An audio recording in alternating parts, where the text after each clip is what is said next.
Hello everyone. In this video tutorial will be talking about pollination. तो आज हम pollination के बारे में डिटेल में स्टडी करने वाले हैं। तो जो पॉलिनेशन होता है इसका मतलब होता है pollination is the transfer of pollen grains from the anther to the stigma. Anther से स्टिग्मा में पॉलन ग्रेन्स के ट्रांसफ़र को पॉलिनेशन बोला जाता है। जो पॉलिनेशन होता है ये टू टाइप से होता है, सेल पॉलिनेशन और क्रॉस पॉलिनेशन। सेल पॉलिनेशन का मतलब होता है कि जो transfer of pollen grains from anther to stigma of same flower और जेनेटिकली सेम फ्लावर, यानी कि एक ही जैसे एक प्लांट है, इसमें कोई फ्लावर लगा है, ठीक है, इसके अंदर जो पॉलन होंगे एंथर से इसी के एंथर से इसकी स्टिग्मा में अगर पॉलन गिर रहे हैं तो उसे बोलेंगे सेल पॉलिनेशन। ठीक है, ये भी अलग अलग टाइप से होता है। फर्स्ट है ऑटोगेमी। ऑटोगेमी का मतलब होता है, ऑटो का मीन्स होता है सेल्फ और गैमी का मीन्स होता है मैरिज, यानी कि फ्लावर जो इसमें जो पॉलिनेशन होगा वो क्या होगा, pollination with in same flower. Same flower के अंदर पॉलिनेशन हो जाएगा तो उस प्रोसेस को बोलेंगे ऑटोगेमी। इसमें जो फ्लावर होगा वो हर्माफ्रोडाइट होना चाहिए, यानी कि मेल और फीमेल पार्ट एक ही फ्लावर के अंदर होना चाहिए। इन ऑटोगेमी देयर इज होमोगेमी अकर। जो ऑटोगेमी है इसमें क्या होगा, होमोगेमी होगी। जो होमोगेमी है एक फिनोमिना है। इसमें क्या होगा, maturation of the anther and stigma at same time. अगर एंथर और स्टिग्मा सेम टाइम पे मैच्योर हो रहे हैं तो उस जो फिनोमिनन को बोलेंगे होमोगेमी। तो अगर एंथर और स्टिग्मा दोनों सेम टाइम पे मैच्योर हो रहे हैं तभी जाके ऑटोगेमी हो सकती है। क्यों? जैसे कि अगर हम देखें कि अगर एंथर पहले मैच्योर हो गया और स्टिग्मा मैच्योर नहीं है तो उससे भी पॉलिनेशन नहीं हो पाएगा, या स्टिग्मा जल्दी मैच्योर हो गई और पॉलन मैच्योर नहीं हुआ तो उससे भी ऑटोगेमी नहीं हो पाएगी। तो इसके लिए क्या चाहिए, होमोगेमी होना बहुत ज़्यादा ज़रूरी है।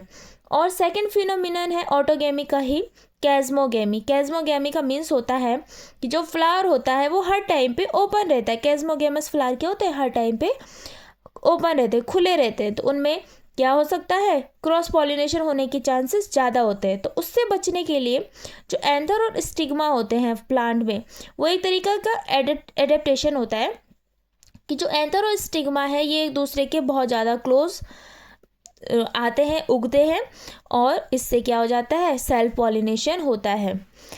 और भी एडेप्टेशन है, जैसे कि when anther is too long. अगर एंथर बहुत ज़्यादा लंबा है तो क्या होगा, then style increase their length. तब स्टाइल अपनी लेंथ को इंक्रीज कर देगी, है ना, कि उस तक जो पॉलन है वो गिर जाए। इसका एग्जाम्पल है विंसा। विंसा जो प्लांट है उसमें ये देखा जाता है। नेक्स्ट है व्हेन एंथर इज शॉर्ट। अगर एंथर बहुत ज़्यादा शॉर्ट है तब क्या करें, अभी तो स्टाइल ने अपनी हाइट को बढ़ा दिया था, तो एंथर ही शॉर्ट हो गया तो क्या करना पड़ेगा, देन स्टिग्मा गेट्स कर्व्ड। तो इसके लिए स्टिग्मा ही खुद को कर्व कर देती है और तब जाके उसमें सेल पॉलिनेशन होता है, यानी कि ऑटोगेमी होती है। ऑटोगेमी टाइप का सेल पॉलिनेशन होता है। इसका एग्जांपल है 4 o'clock प्लांट फ्लावर। जो 4 o'clock प्लांट होता है आप लोगों ने देखा होगा, बोगनविलिया, उसमें इस टाइप का पॉलिनेशन होता है। थर्ड है व्हेन स्टिग्मा इज शॉर्ट। अगर स्टिग्मा शॉर्ट है, स्टिग्मा ही छोटी हो गई तो क्या करना पड़ेगा, तब फिलामेंट खुद को कर्व कर देगा। तो जो मेल पार्ट है फ्लावर का, उसका जो फिलामेंट है वो खुद को कर्व कर देगा और उससे क्या आ जाएगा, जो पॉलन है वो स्टिग्मा के ऊपर गिर जाएगा। तो इसका एग्जांपल है पोटैटो फ्लावर। जो पोटैटो होते हैं उनमें इस टाइप का पॉलिनेशन होता है, इस टाइप का एडेप्टेशन प्रेजेंट होता है ऑटोगेमी के लिए। ऑटोगेमी के अंदर ही एक और टर्म है क्लिस्टोगेमस फ्लावर। क्लिस्टोगेमस फ्लावर का मतलब होता है that remains close all the time. जैसे अभी हमने कैज़मोगेमस फ्लावर को देखा था कि वो हर टाइम पे खुले रहते हैं, ठीक ऐसे ही क्लिस्टोगेमस फ्लावर हर टाइम पे क्लोज रहते हैं। तो इससे क्या एडवांटेज है कि जो उनमें क्रॉस पॉलिनेशन नहीं होगा, क्योंकि उसी के अंदर क्या हो रहा है, अगर फ्लावर बंद है तो बाहर से किसी भी अदर प्लांट से उसमें पॉलन नहीं पहुंच पाएंगे और उसमें क्रॉस पॉलिनेशन नहीं होगा। और कुछ प्लांट्स ऐसे हैं जैसे कैमेलिना, ऑक्सैलिस, वियोला, इनमें क्या है, दोनों टाइप के फ्लावर्स पाए जाते हैं, यानी कि क्लिस्टोगेमस भी और कैज़्मोगेमस भी। क्लिस्टो यानी कि हर टाइम पे क्लोज रहने वाले, और कैज़्मो यानी कि हर टाइम पे ओपन रहने वाले।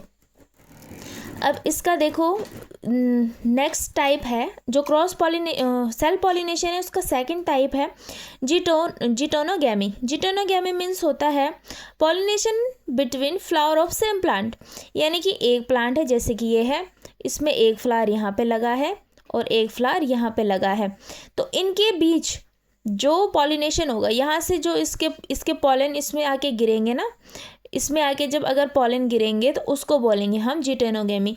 इसके लिए क्या होगा, जो प्लांट है उससे मोनोसियस होना पड़ेगा। मोनोसियस यानी कि एक प्लांट में दो टाइप के फ्लावर लग रहे हैं, और डायोसियस फ्लावर होना चाहिए। डायोसियस यानी कि जो फ्लावर है वो सिर्फ या तो मेल फ्लावर हो या तो सिर्फ फीमेल फ्लावर हो। तो इसका एग्जाम्पल है स्कैम। और नेक्स्ट टाइप का पॉलिनेशन है, मतलब जो सेल पॉलिनेशन के अंदर नेक्स्ट टाइप है वो है बर्ड पॉलिनेशन।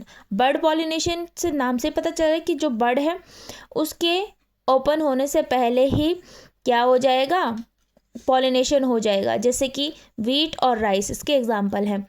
नेक्स्ट टाइप है xenogamy, transfer of pollen from one plant to another.